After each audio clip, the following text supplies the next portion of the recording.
Good morning mga kabayan. Nandito naman po yung Kuya Al. Ito po ay bumabati po ng isang magandang umaga po, Luzon, Visayas, and Mindanao. Ito po ngayon ay tunghayin po natin isang hearing po sa Senado kung saan po nandun po yung mga embol po sa pag-arrest po ng dating President na former President Rodrigo Rua Duterte. So nandiyan po sila si Gerald Marber, General Torre, DOJ, DILG. So marami pong mga personalities po na nariyan po ngayon sa Senado kung saan po nga ito'y inimbitahan po para ito'y malaman ng taong bayan kung ano nga ang talagang tama po ba yung pagka-aresto o ito ba labag sa ating batas sa soberanya ng Pilipinas. So ito po ngayon po ay si DILG Secretary na si John Vic, ito ay mukhang nasukol po dito dahil pinangalanan niya yung mga nagplano. Ito pala ay talagang planado po talaga dahil ito nga nung sa interview po sa media talagang sinasabi niya kung sino-sino po yung nagplano para sa pag-aresto po ng ating former President Rodrigo Rua Duterte. So ito po yung buod po ng talaga po dito po sa hearing po ng Senado. Pong panoorin po ang mga kaganapan po ngayon sa hearing po ngayon sa Senado. Top of this. Kayo po ba? Because during the press conference of the President, it was you and the President. Yes. So, ikaw po ba nagplano ng lahat ng ito? Ay, hindi naman. There was a group effort. Secretary Chudoro was there, Secretary Anyong was there too, and the President and I. So, ako lang ay stand by that, last man standing doon sa Malacanang. I stand by that. Kasi Secretary Chudoro was working out of his office. Napakaliwanag po nung sinabi ninyo. Wala namang mga pakiyaw-kiyaw dun sa sinabi. Yes, ma'am. Patay na muna natin. Napakaliwanag naman ang sabi ninyo, hindi ako mag-isa kahit ako ang kasama ng Presidente nung nagsalita sa press con, hindi ako mag-isa ang nagplano. Isang grupo kami. Tapos pinangalanan mo. No, ma'am. Sinabi ninyo I state, ma'am, again, executive privilege, but ma'am, walang executive privilege kasi binunyag na I ninyo sa must TV. state it very clear, I was stated very clear that there was no mastermind. We were discussing mainly about what the President's statements were in Hong Kong, and it was based all on that statement. Sinabi ninyo na hindi kayo mag-isa na nagplano, kundi There isang was no planning, ma'am. Pero yun ang sabi. I said, hindi ako nagplano. But May isang grupo na nagplano. we were all talking about a rumor, ma'am. And that was all. Rumor lang yun? Yes, ma'am. Group effort ang sabi mo eh. Ang tanong niya kung ikaw ang nagplano, tapos sabi mo, There was no hindi, planning. group effort. There was no planning, ma'am.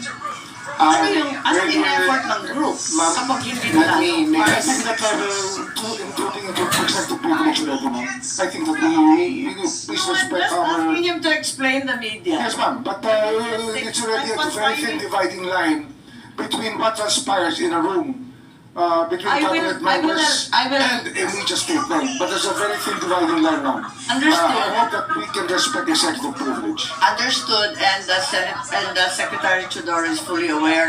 Every time there's a need to recess the executive session, I'm happy to do so, and I will do so when necessary. Pero ngayon, sinabi kasi sa TV, maliwanag naman dito sa atin kung ano ibig sabihin. Kasi ang sinabi, hindi ako mag-isa na nagplano, may grupo kami. They asked me if I planned it. Sabi ko, I did not plan it. I said we were there, and not to skirt, ma'am, executive privilege. It was mainly because of the statements of the former president in Hong Kong that he said, in his words, ma'am, in Hong Kong, that I think he said that ang reading ko ay may ICC warrant of arrest na. That was the best of my recollection.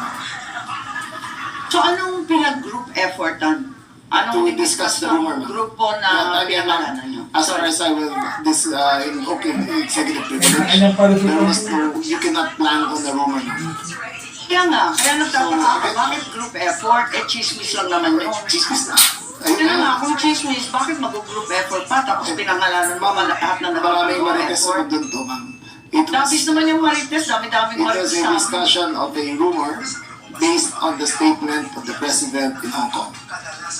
Nakakatuwa lang dahil chismis lang pala eh. Bakit sesintensyan yung tao sa base ng chismis? It was a discussion of a rumor based on the statement of the president in Hong Kong.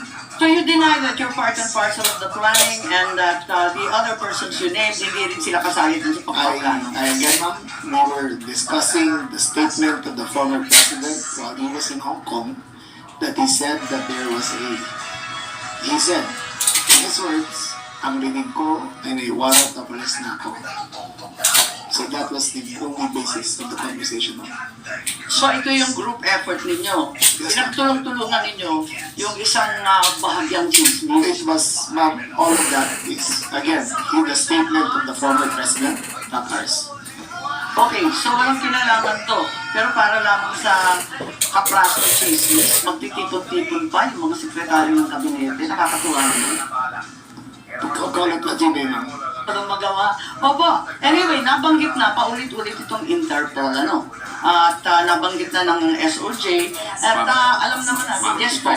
Yes, Secretary General. O kasi kasali kayo eh. Alluded to, the Department of National Defense and the Armed Forces of the Philippines has no law enforcement mandate. Our sole mandate is to give support to the Philippine National Police when it is asked for. And therefore, such ends our jurisdiction. The operation is clearly a law enforcement one, and the Philippine National Police has the power to ask the armed forces to assist. And that is the extent of the participation of my department and the armed forces of the Philippines. And all other matters in supporting the Philippine National Police are covered by operational security. Tama po. Kaya hindi talaga chismis lang to.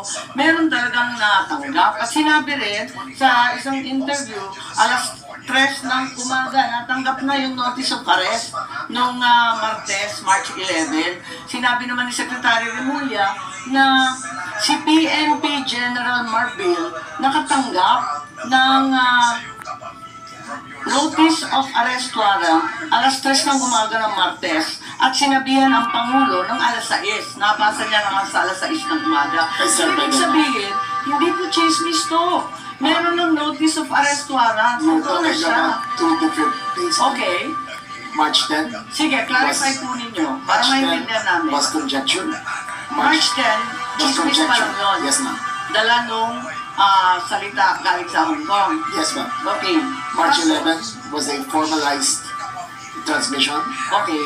by the ICC towards the Interpol, and that is the first knowledge that this administration had of the presence of the action by the ICC directed towards the Interpol. And that was the only form of knowledge that we had. So, andun lang.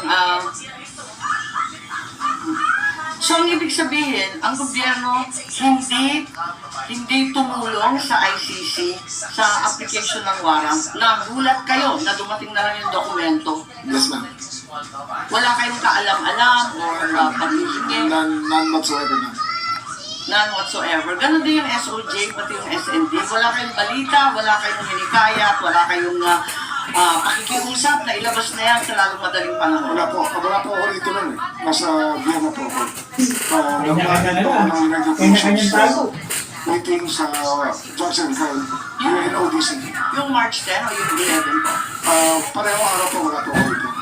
Ngunit nakikipag-usap ako sa telepono na tinatanong ko yung nangyayari dito sapagkat ang Department of Justice ay involved syempre sa bawat proseso. At kinakausap ko po yung mga pwede kong kausapin tungkol dito. Okay, so wala kayo dito pero kayo nag-anunsyo at lumabas sa balita na alas 3 ng umaga pa lang ng Martes andyan na yung notice of warrant. It was me, ma'am. It was me. Di ba It was me. Remulla yun? Baka It was me who nakukulit dyan. confirmed. Po. It was me who confirmed during the press conference of March, on Tuesday, March 11, I think, that when the president asked me on when the notice of diffusion arrived, and I stated it was 3 a.m. Salamat. Okay. Si General Marbil, may dadagdag po kayo. Kayo daw ang nakatanggap eh. Mga natanggap ko po yun ay more or less after ng 3 o'clock. So, usually, ito po ito na ginagawa namin. Kami ako pong request ng ang PCTC Interpol, we act po dun sa kanila po. Ano po yung request ng PCTC Interpol? Maraming salamat. Ito na nga mga kabayan, ano po ngayon ang masasabi nyo? Comments na po kayo sa comment section regarding po sa nangyayari ngayon sa Senado, sa hearing ng Senado, kung saan po nariyan po lahat ng mga personalidad na involved po doon sa pagka-aresto po ng ating former President Rodrigo Roa Duterte na ngayon ay nasa dahig na at nililitis po ng ICC ng mga banyaga doon. So ito po ang talaga pong nakahindik-hindik na balita ngayon na ito'y may plano nga talaga pala, may plinaplanuhan pala ang pagka-aresto.